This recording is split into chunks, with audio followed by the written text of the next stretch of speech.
なぜ思い出すの彼の言葉、深いところで漂ってる。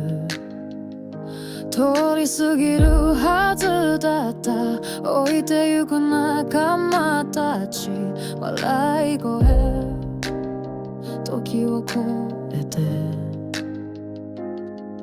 この街でまた一つ気づいたよ。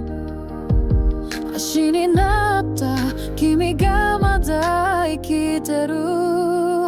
The human heart is something even magic can understand。 瞬きほどの命だから確かめられるかな、愛があったのか。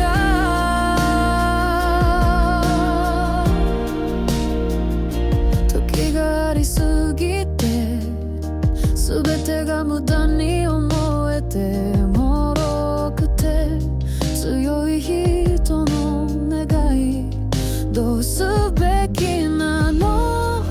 焚き火を繰り返して次の街まで考えよう。魔法ではわからないこの心、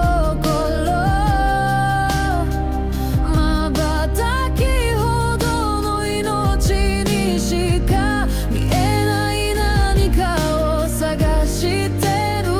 その言葉に意図があったのか。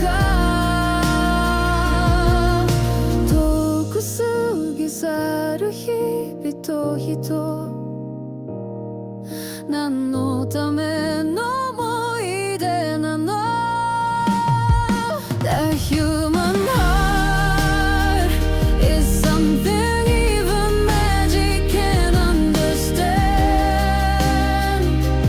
時をかけて考えるけど、敵も味方も放って愛があったなら何かわかるような気がして旅を続けてる。